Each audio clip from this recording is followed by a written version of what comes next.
Okay, so going through this content from last week's lecture on functional ability, mobility, and cognition. Okay, so some of our main topics or concepts that we're hitting on with this content. The first one is human development. So that's the process of physical and emotional and cognitive and social growth that occurs through a person's lifespan from infancy to old age. It involves the changes and milestones that occur as individuals mature, includes both the challenges and opportunities associated with each stage. Understanding human development, so what's the normal progression and the normal standards and benchmarks as we age, helps us provide appropriate care then based on their developmental age and stage, and then the unique needs that they have based on the stage in their lifespan that they're in. In nursing, human development is assessed by considering factors such as their developmental stage, their abilities and milestones, and that's going to guide our interventions and care plans. Okay, so we use that knowledge of what's normal versus abnormal to promote health, prevent illness, and address any specific needs of individuals across the lifespan from children to older adults. And so in this course, in this content, we're just focusing on the older adult here. Okay, and then mobility is going to be that patient's ability to move freely and independently. We're looking at walking, standing, sitting, and then those activities of daily living. So just maintaining their personal hygiene. Maintaining or improving mobility, if that's necessary, is important for overall health. Preventing complications like pneumonia and blood clots and pressure sores, and promoting independence. Limited mobility can result from all different conditions, including maybe an injury or a trauma of some type, surgery, neurological disorders, chronic illness.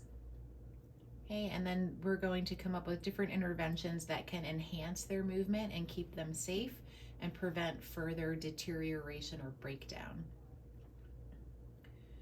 Okay, we assess mobility by evaluating their ability to move, balance, and perform those daily activities that they need to do. We collaborate with the physical therapist to provide assistive devices like gait belts, walkers, canes. We also implement exercises or rehab plans to promote mobility for that patient.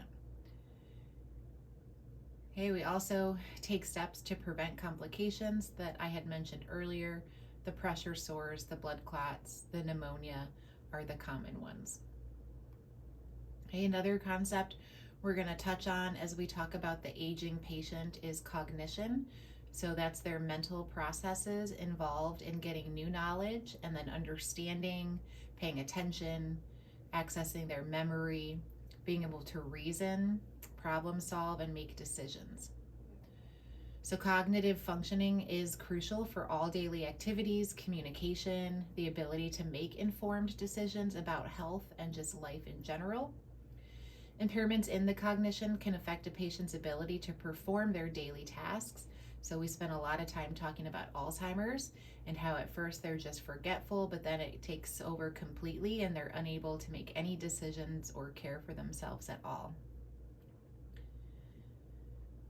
Okay, so we assess our patient's cognition through observation and their ability to understand and recall information, and then how they're responding appropriately to us and our questions that we're asking is going to let us know if they're oriented or confused. Okay, so we're looking for their orientation to time and place, memory, ability to follow instructions. Okay, and then functional ability is just their capacity or ability to perform their ADLs and IADLs. So eating, dressing, bathing, walking. And then the IADLs are finances, transportation, chores. Okay, so their ability to do those things is going to be influenced by their health, by any conditions that they have, by their age. Okay, so we assess their functional ability level to determine what support they need.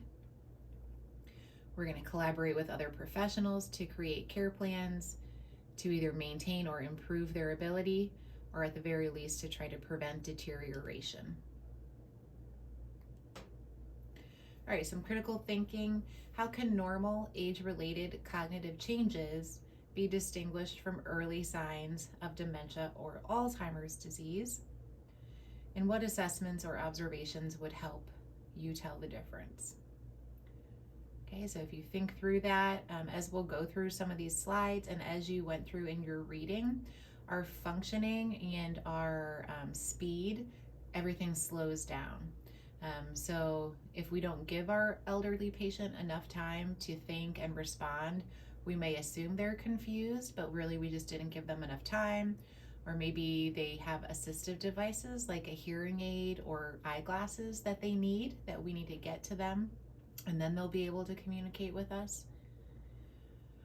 Whereas your dementia or Alzheimer's, no matter how much time we give them or what kind of assistive devices we use with them, the confusion remains and progresses. Okay, age-related changes that affect mobility in older adults. How do these changes increase the risk of falls? So if we think about through their body systems, what happens? So if we start with sensory, hearing and vision, all of that decreases. So automatically they'll have decreased mobility and an increased risk for falls. Neurologically, just the signals that are passed through your neurological system, it takes longer for things to connect and go through. So we're just slower to process things. And then musculoskeletal is going to be one of the main ones. So our muscles and our bones weaken and stiffen over time. So our just mobility overall is going to be limited. Okay, why is it important to assess both ADLs and IADLs in older adults? How does this inform your plan of care? So we know because of these changes in their body systems that they're going to be at a high risk for needing assistance with ADLs and IADLs. So we can't just assume they're getting things done if they don't reach out and ask for help. The opposite, we should assume that they're having difficulty because we know about the changes in the human body as we age. So there's going to be more collaboration, more delegation, and more follow-up for those patients. All right, those NCLEX categories that we love. So safe and effective care environment. Under management of care, we have to be aware of any advance directives. So that's a legal document that designates a person other than the patient to make their own decisions. Continuity of care. So as our patients age and have mobility issues, there's going to be more care providers involved with them. So just keeping everybody in the loop. That kind of goes along with case management as well. And then client rights, just because they're slower, their sensory processing is slowing down, does not mean that they don't have the same rights they had before. And we need to think about their autonomy and being a beneficent caregiver and promoting good for our patients. Okay, and then just to reiterate what I said, so the relevance of that topic, supporting their functional ability, promoting independence, and then respecting their autonomy. Okay, under safety and infection control, specifically, we're worried about fall prevention, safe use of equipment like the Hoyer, like the gait belt, like a walker, home safety if that's the plan for that patient, and then risk reduction. So what risk factors we can identify. So just assessing and intervening in mobility and fall risk. In the health promotion and maintenance category, just thinking about the aging process, the changes that occur throughout the whole body holistically with aging, understanding what's normal versus abnormal, what screenings older adults are due for annually, and then education that's specific for them. Okay, so about the fall promotion or fall prevention, about an adequate diet, adequate exercise, all of that education. Okay, health promotion and disease prevention, thinking about lifestyle choices, risk behaviors, and preventative care. So encouraging safe mobility practices, cognitive stimulation to keep what cognition and memory they have and to prevent future deficits. Okay, and then functional assessments. So testing our patients, testing their abilities, and then where there are deficits, getting them the resources and collaboration to keep them safe. Psychosocial integrity, focusing on their coping mechanisms and mental health. They're dealing with grief, loss, social isolation, some confusion, possibly cognitive disorders in that age group. So we need to support their cognitive functioning and then address any changes in mood or behavior related to aging. Okay, and then physiological integrity, basic care and comfort, just assisting with mobility, knowing how to help them with their ADLs, ensuring they're getting proper nutrition, monitoring and intervening when necessary to make sure they're eliminating. Reduction of risk potential, so just being aware of those risks that go with the aging population for the falls, for the contractures, the foot drop, the pressure sores, knowing that many of them take lots of different medications, so being aware of how those interact together. And then physiological adaptation, so just being aware of chronic conditions that as we age, the more likely we are to start developing chronic conditions. End of life care, and then impaired mobility, how to deal with that in our patients. All right, so physiologically, what's going on in the body? So middle adult is where the aging initially occurs. Middle adult is mid 40s to early 60s, and that's where we're going to start to see, if we haven't already, body weight redistribution. So fat will build up in the thighs, the abdomen area is where the body weight is going to be redistributed. Our muscle mass and our bone strength are going to decline. So we're not going to be as strong. Our bones aren't going to be as solid and as strong. So we're already thinking impaired mobility, maybe deficits when it comes to completing any ADLs, risks for falls. Hey, we have decreased elasticity. We talked about this some with our vascular system, but decreased elasticity can occur any place where we have connective tissue in our body, and we have connective tissue every place. So in our skin, in our blood vessels, all of our organs, everything has some amount of connective tissue. So if we have decreased elasticity throughout our body, you're going to see more wrinkles, you're going to see just weaker tissue, decreased efficiency of the functioning of our organs, just because physiologically the changes, the breakdown that's occurring in our tissues.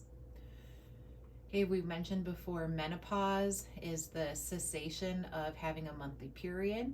So that starts to happen, and then there's hormonal changes that occur. Women have less estrogen.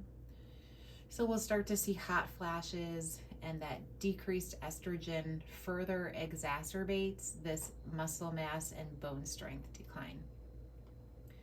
Okay, for Erikson's stages of development in this middle adult, they're at generativity versus stagnation. So if they're coping well and they're healthy, then they're still active, they're doing things, they're working, they're still raising their family, maybe even grandchildren are starting. They're kind of a mentor to younger people. They're starting to get more involved in the community and just being a resource for other people. Whereas stagnation means like there's no new opportunities. They don't maybe have good relationships with any family they do have, or they're not developing close relationships. Maybe they have children who've grown and moved away, and they're starting to have children, but they're not a part of this patient's life because of just maladaptive strategies. They're just feeling tired, worn out, isolating themselves away from society, and just not being productive anymore. Okay, and then late adulthood It's just all of these things are just going to keep continuing. So just decline overall of our strength and mobility and function. And then Erikson's stage of development is integrity versus despair. So I look back on my life and I've had good experiences, I have good relationships, I'm a role model for people, I contribute, I'm in maybe different activities or associations, so everything is good. Versus despair, I'm isolated, I'm alone, I don't have good relationships, I look back on my past with regret and lots of bad choices. Okay, and you'll see this in your patients, your older adult patients, the way they talk with you, the way they interact with you, if they're on this despair side versus this integrity side. All right, some of those conditions that occur. So with the older adult, we start to see the heart disease. We talked about a lot of these conditions in vital signs, so I'm not going to go through this again. And again, all this is in your reading and in your books. So when I make up your PowerPoints and when I ask questions on here, it's all just straight out of your reading and straight out of your book. So it's to make it more interactive for you. There's a saying, he who does the work does the learning. So to make you take that extra step and go look things up, it's not as fun and comfortable, but it does make it stick longer for you. Okay, so you want to look up those signs and symptoms. Atherosclerosis is that fatty plaque buildup. We talked about that today, talking about high blood pressure and different heart diseases.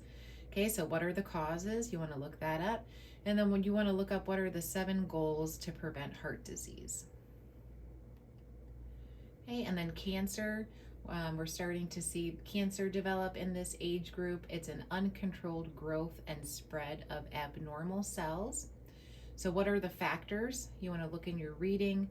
What are the factors that increase the occurrence of cancer? And then what is the treatment for cancer? Okay, type 2 diabetes then. We'll start to see some of this in the 40 to 60-year-old age group. Because of today's modern diet and decreased activity levels just promoted by how we're living these days, we're starting to see type 2 diabetes even younger, even in children. Okay, so it's chronic, it's a metabolic disorder. It's characterized by persistent hyperglycemia, which is high blood sugar, caused by impaired insulin secretion, insulin resistance, or both. Okay, so our pancreas makes insulin. As we eat foods and drink things, insulin has to take the glucose that comes from our food and carry it into our cells so it can energize those cells. If we don't have insulin or we don't have enough insulin, instead of the glucose getting carried into each of our tiny little cells, it stays in our bloodstream. So in our blood vessels, with our white blood cells and our red blood cells and our platelets, there's glucose in there. It's not supposed to be in there. It's causing damage and inflammation. It is exacerbating high blood pressure. It's exacerbating organ damage. Okay, so that's what diabetes is. The glucose does not get carried into the cells. It hangs out in the bloodstream, causing all kinds of damage. Okay, so what are the signs and symptoms that you read about? So what are you going to see in your patient? And then what do we do? Mostly activity and diet is their main line of treatment. And then there's some medications that we're going to start to get into. Okay, so look in your book.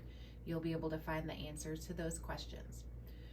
Okay, so that was for like middle adult. And now these next two are specifically for older adult. So I'm not going to go into detail on these because we spent lots of time in class filling out our system disorder forms on osteoporosis and then another one on Alzheimer's. Okay, we talked about all of this in detail in class last week. So I'm not going to go over this again. Just some vocabulary here for you to work on and think about.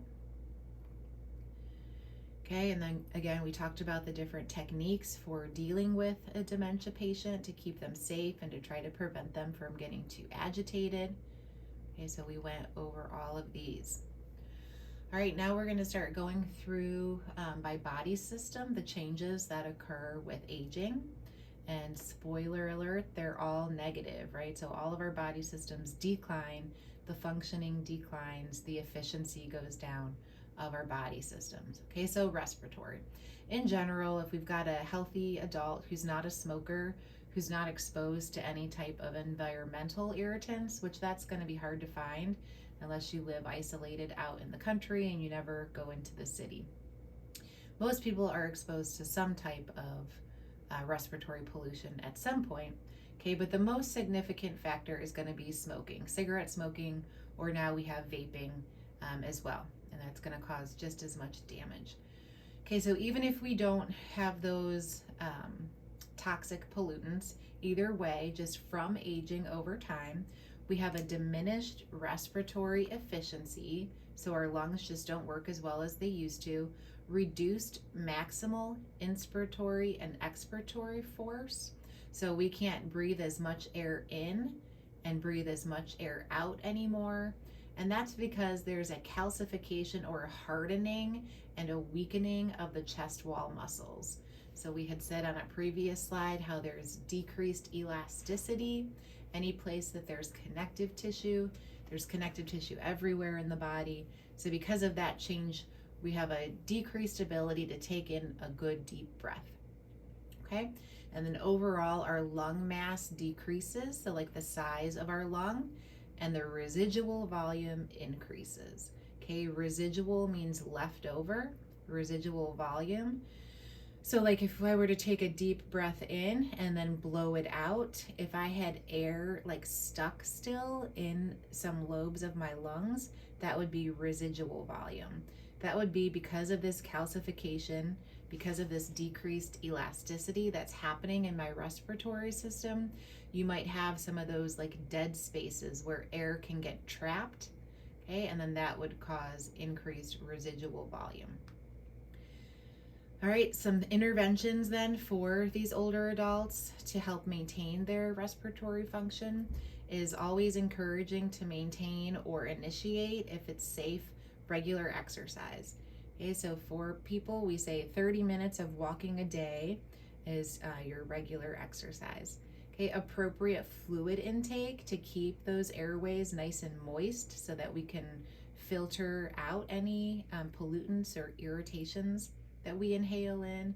So having appropriate fluid intake. And then like I had mentioned in class, part of an admission assessment is screening for pneumonia and flu vaccines. So making sure that those are up to date. And then a big one is going to be just avoiding ill people. So having a good diet, taking care of ourselves, hand hygiene, getting our health screenings and vaccines as needed. But then when you know people are sick, avoiding ill people. Don't be out and about among people during flu season, crowded situations, all of that. So just avoiding high crowd areas. Okay, and then I've mentioned this before, so we once we're in the hospital, those patients should be rounded on hourly. So as we're going in there, making sure they're comfortable, not having any pain and everything, we want them to do some coughing and deep breathing with us.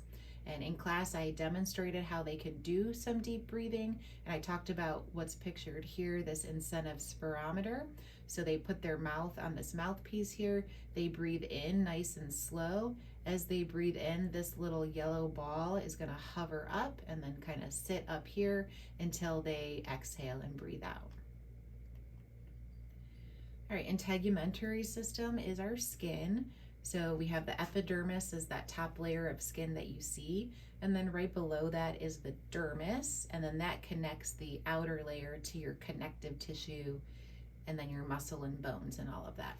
So those layers are going to start to get thinner.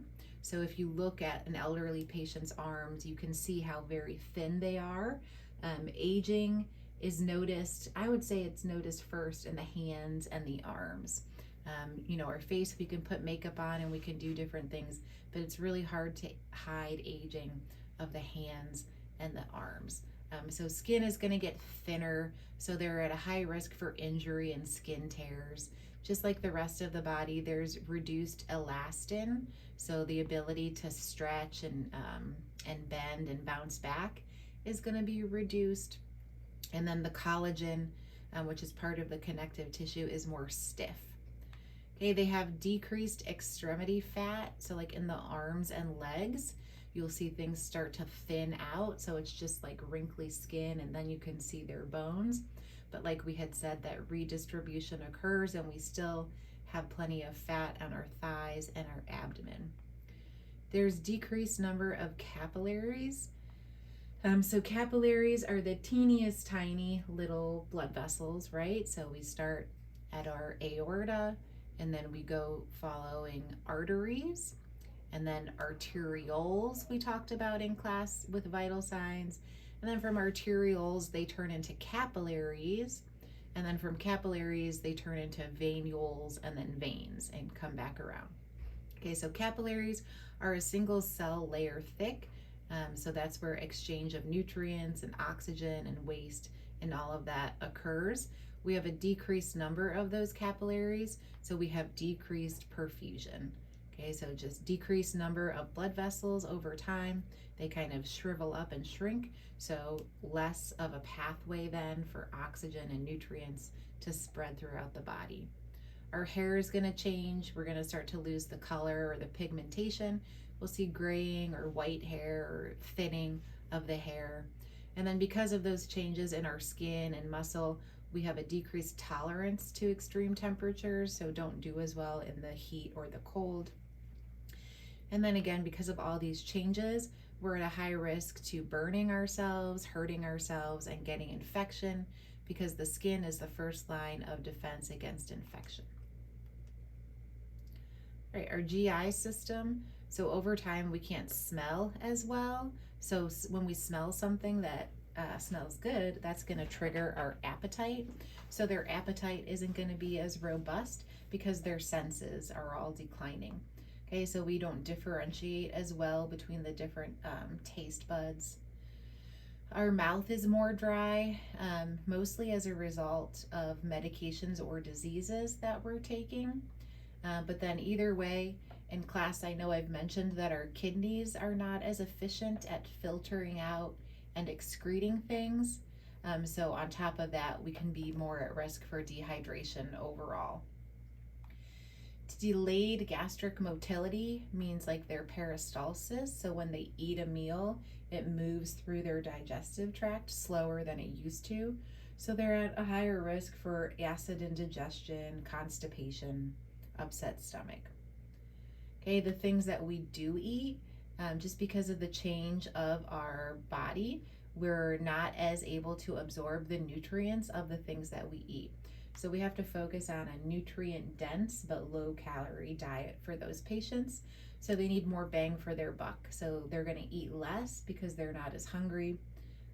But what they do eat needs to be high in vitamins and minerals. Okay, because of changes in their gastrointestinal system, they can't tolerate high fat diets as much, and they'll start to develop gallstones, so having different abdominal pain. Okay, so you'll start to see their provider really stress following a low fat diet. They'll start to have difficulty swallowing just from changes in our anatomy over time, and then they're more at risk to constipation. Okay, so like I had said before, fewer calories, higher in nutrients. Some reasons here for why the older adult population might not be getting enough nutrition. It is a key risk factor that we assess for because of all these risk factors. So apathy means they just like don't really care or don't really think about it. So if you live at home alone as an old adult, or even if you have your spouse there, you just don't do enough to work up an appetite, so they just don't think about eating. And like I had mentioned a little bit in class today, meals are really a social thing. Like sometimes we're not even hungry, we just get together to like go eat as something to do. But if like all of your friends are dying because of old age and you don't have a lot of people anymore around, you can kind of lose interest and not really have that social cue to get up and eat. Mobility is another one. So especially if you're trying to eat fresh and home cooked meals, it takes a lot of work to make a meal and then clean up after yourself. So their mobility limitations could be a factor. Depression, like we've talked about, goes along with aging and goes along with having multiple chronic conditions. So they might be too depressed to focus on getting something to eat. Loneliness kind of goes along with the other things we've been talking about. Poverty, so maybe like financially they can't afford meals. So there's resources that maybe we can hook them up with, so they don't have to go without eating. Maybe inadequate knowledge, just not knowing what they're supposed to eat or how often they're supposed to eat or what resources are available to them. And then you'll start to have patients with missing teeth or dentures maybe that do or do not fit. So just oral health in itself could be a deterrent for your patient wanting to have a good meal. All right, musculoskeletal system. So like I said before, use it or lose it. So this needs to be a continued occurrence all throughout the lifespan. Is lifting some weights, doing some aerobic exercise should be a daily thing. But nonetheless, as we age, we're going to have decreased bone density. So our bones should be densely packed and strong, but they'll start to become more like holey or porous, right? Like we talked about with osteoporosis, just because of aging, and then we don't exercise as much as we age. Okay, so just a breakdown of everything starts to occur. Okay, degenerative joint disease, or DJD, is just arthritis in the joint specifically. Okay, so it's just a breakdown of that skeletal tissue. Okay, we talked about osteoporosis. Okay. All right, and then the nervous system. So we talked about Alzheimer's, which is a specific condition, but even if they don't have a specific diagnosis, the nerve cells in the brain are going to decrease. We just don't have as many of them. So we have a loss of brain mass. So our brain is going to shrink somewhat to begin with.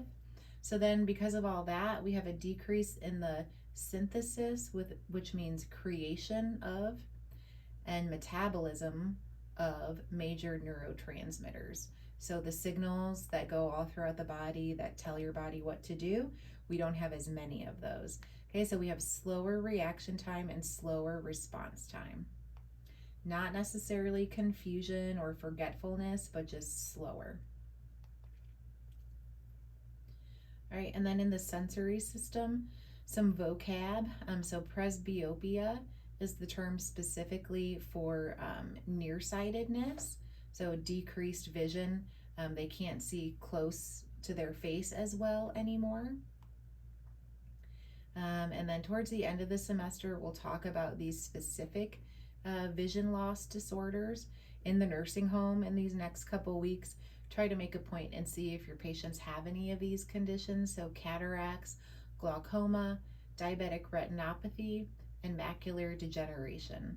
So they're all like slightly different forms of conditions that take away your vision. Okay, presbycusis is the term for the loss of hearing that occurs as we age, just because of the changes of the nerves that connect in our auditory system. Okay, so everything decreases. Vision, hearing, taste and smell, all that's going to decrease. Okay, and then if they have trouble seeing, have trouble hearing, then we worry about sensory deprivation.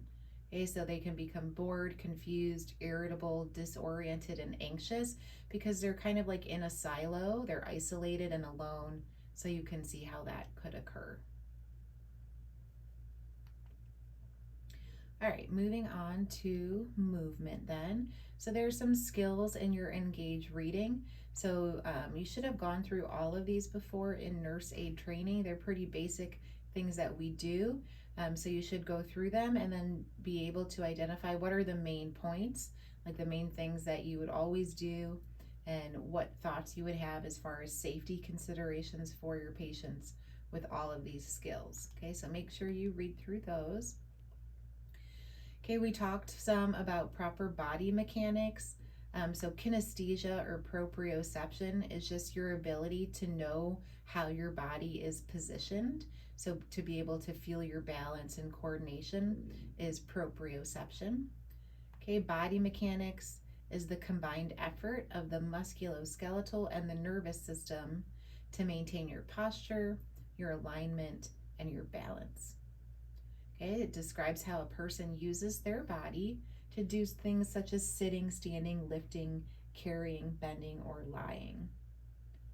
Okay, so we worry about injury or degeneration from wear and tear, specifically on our back or spinal structures, is the main area that we're always trying to protect. Okay, so here's a picture of proper body alignment. So ankles should be below knees, below hips, below shoulder, and below ears. And then your line of gravity is right through the center there. There's an imaginary line from the top of the head straight through all of those points.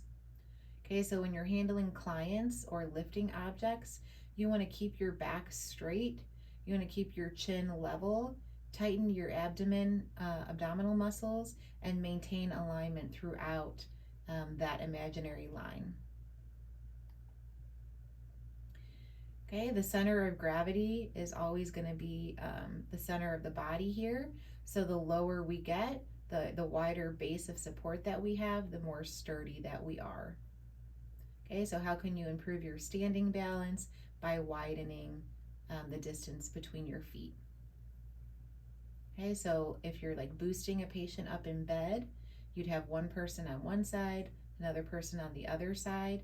You're gonna grab their draw sheet or lift sheet, and then you're gonna widen your feet so that when you go and change position, you're still sturdy and you still have balance. Okay, here's some imaging then. So this would be wrong. Bending over is always going to be wrong. You want to squat down. The strongest muscles are the glutes and the hamstrings. So like the booty and the upper leg area is the strongest. So you want to use those to bend and lift.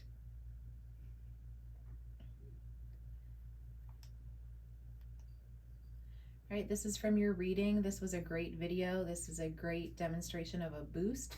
So they've got everything cleared. They have the bed raised up. They're across from each other. They've got this draw sheet rolled up all the way to the patient. So if you had this draw sheet and it wasn't rolled up and it was like way out here and you tried to lift them, you would barely be able to lift them. So you got to roll this draw sheet all the way up to the patient, and then they're working together. They're going to count to 3 and then lift that patient up.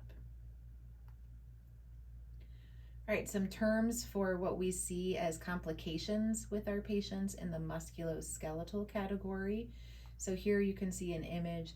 Here's some healthy bone tissue. It's nice and compact and really packed in there densely. And here you can see what looks like all these little tiny holes and empty spaces with the weakened bone tissue. And then here you can see healthy muscle. And then here you can see it's smaller, it's wasting away. That's called atrophy. Okay, so we talked about osteoporosis, a loss of the skeletal mass, density, and strength. Okay, it can be caused by immobility, and then aging is a factor as well. Okay, and then a fracture is a broken bone. A fragility fracture specifically is a fracture that occurs following stress on a bone that would not typically result in a break. Okay, so something that happened, a bone that broke because it's much more fragile than it should be because of disuse, most likely. Okay, and then atrophy was pictured here. Sarcopenia is loss of lean muscle caused by immobility. It's also related to aging. Okay, so atrophy is like a specific muscle or extremity. Sarcopenia is like generalized throughout the body.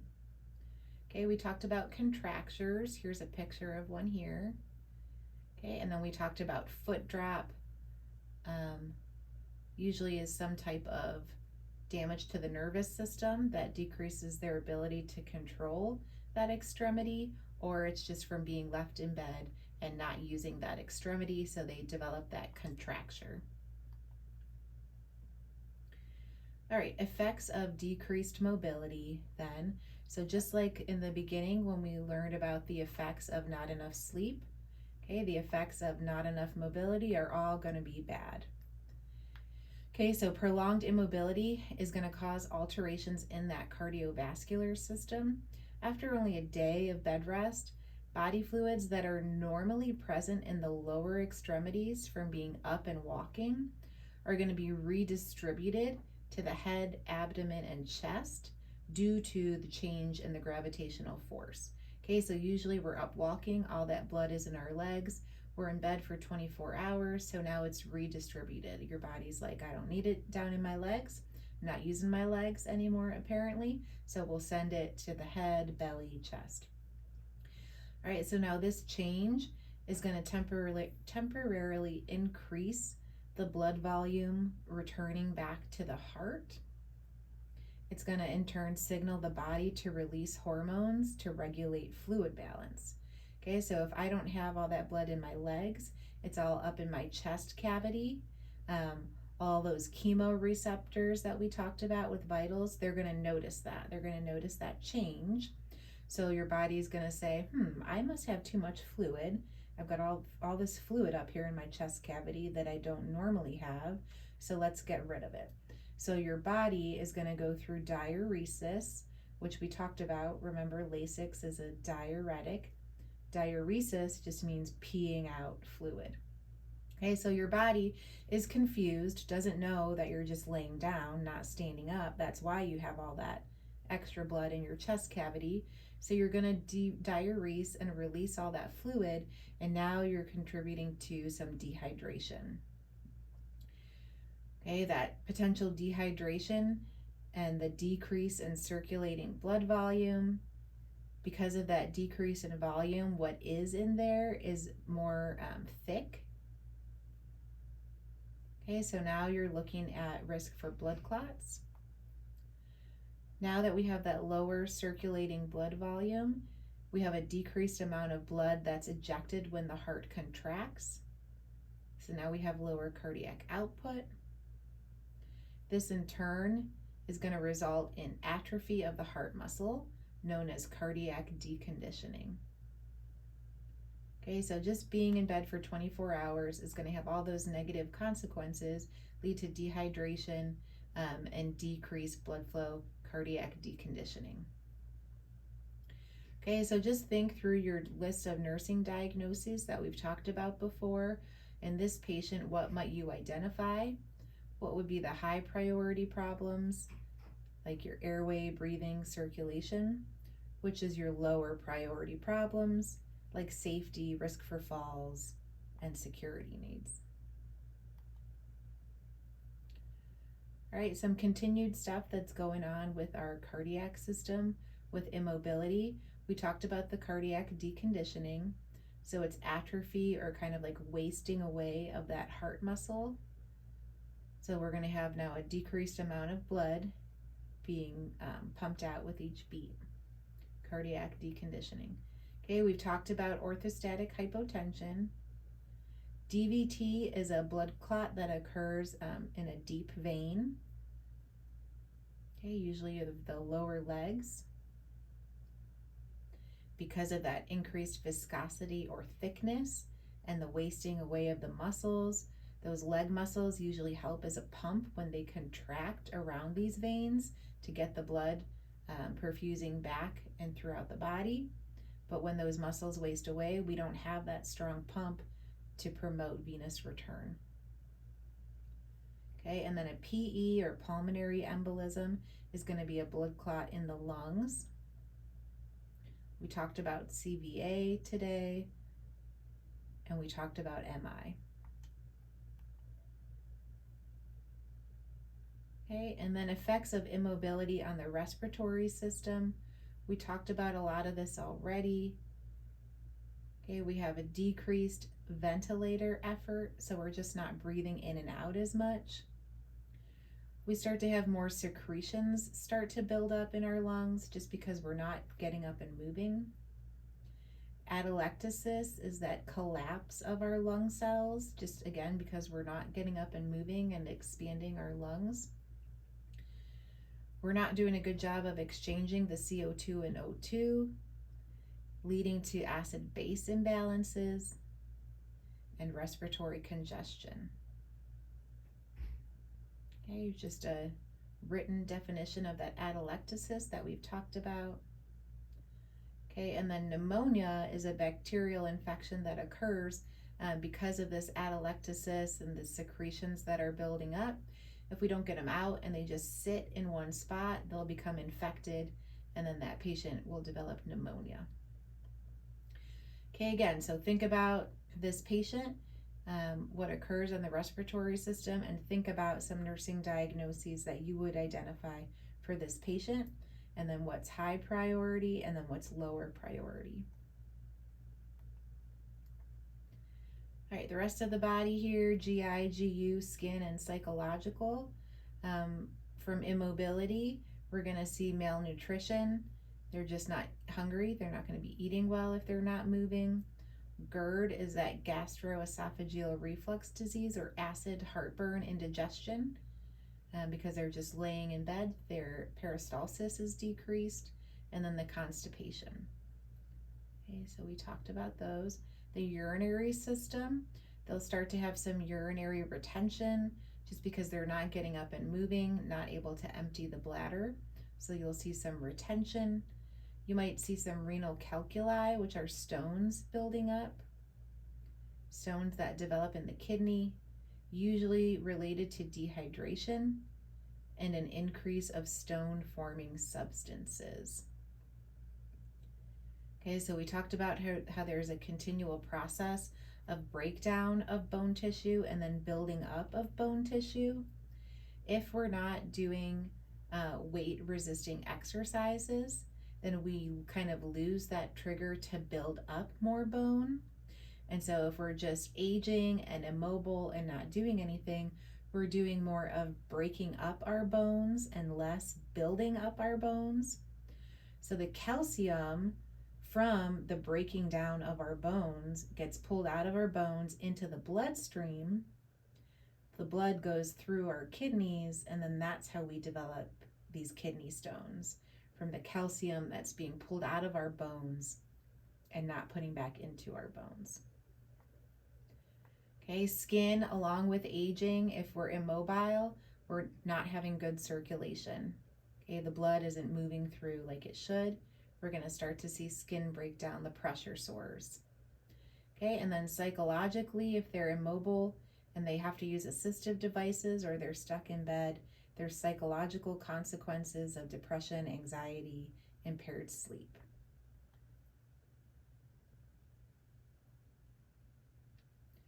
Okay, this is a picture kind of explaining how GERD, or gastroesophageal reflux, occurs. So this is from when we swallow food. It comes down here, and then it goes into our stomach, and then it goes out through here into our small intestine. If we're laying down in bed all of the time, then our stomach contents can rise back up to this ring of circular muscle tissue, which is a sphincter, the lower esophageal sphincter. This stomach fluid can back up and wear this away and then leak up through the esophagus, and then that's what the heartburn is. All right, a picture then of all of those potential pressure points where your patient can get a red spot and then a hole or a sore from not being repositioned in their bed. Okay, this is just an activity from your readings that you should be able to do and determine which of the following are complications of bed rest. Okay, so that was an activity from your reading. Okay, and then assessment of mobility. When we're assessing them, we want to see if there's an activity intolerance. So inadequate amount of physical or psychological energy to undergo or complete a necessary activity. So most of our patients are going to have an activity intolerance. They just can't do the things that they need to do. Could be from bed rest, decrease in mobility from injury or a specific condition, balance difficulties, weakness. Okay, any of those things can occur. Okay, deconditioning has occurred if your client experiences weakness, fatigue, lightheadedness, chest pain, sweating, or significant changes in vital signs with an increased activity level. Okay, so we monitor for these signs and symptoms as the client changes position and performs their ADLs. Okay, so we're not just helping them to the bathroom or helping them ambulate in the hall. We're assessing how they tolerate it. We're seeing if it changes their breathing, if they get tired, and then we're reassessing vitals to see if there's a change. Right, this is a mobility assessment tool. There's a couple questions on your study guide about this. So you just start at the beginning, have your patient do this easy thing, and then you progress all the way. So if they can do all of these things from beginning to end, they don't need assistance, they don't need equipment, they're okay on their own.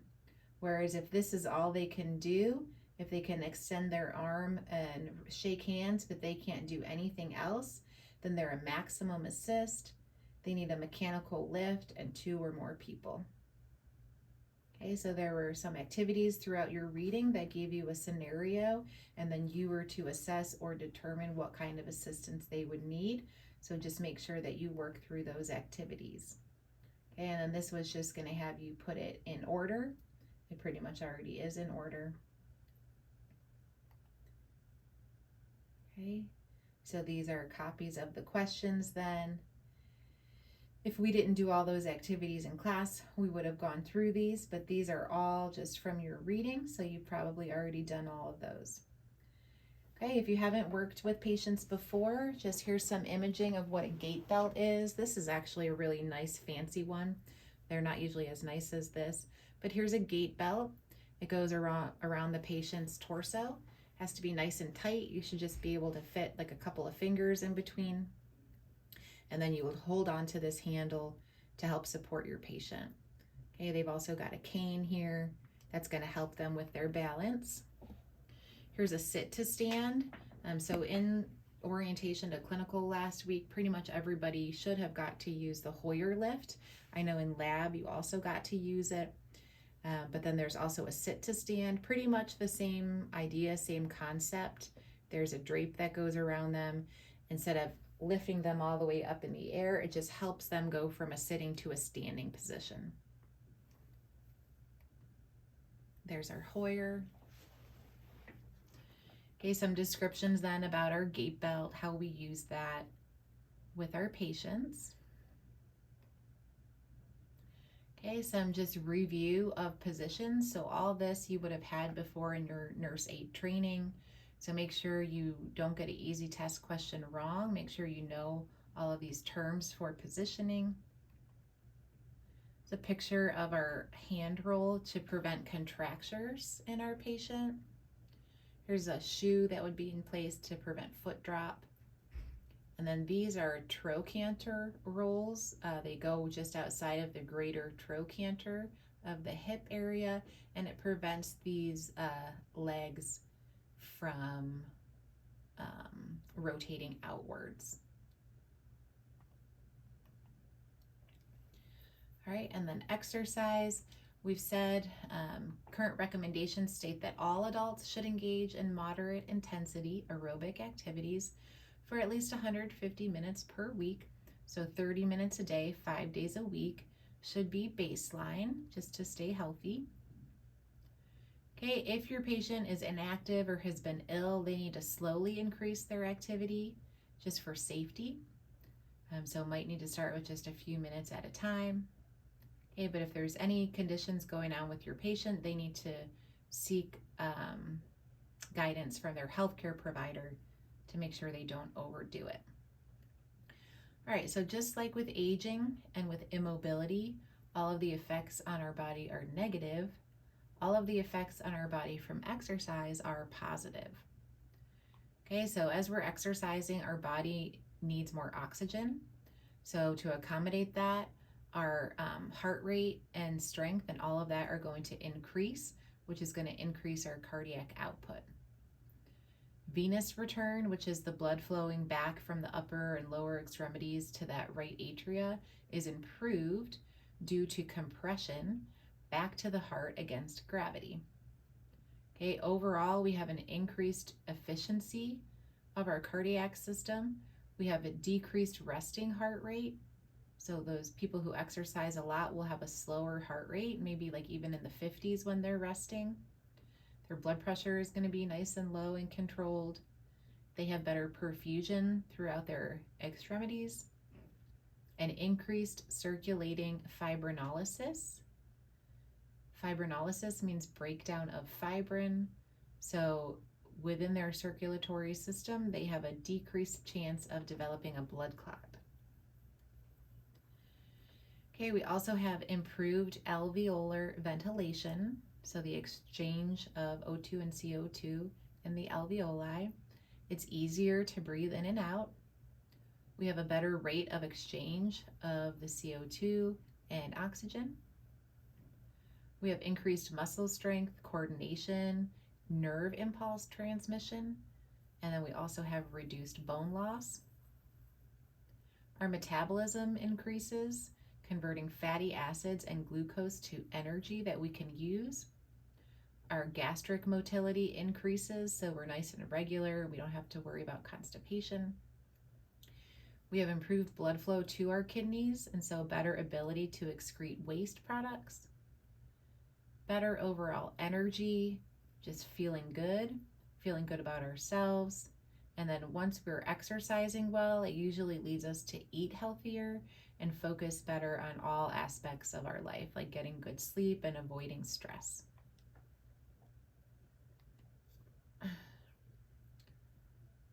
All right, that's everything. I hope you guys enjoy this summary.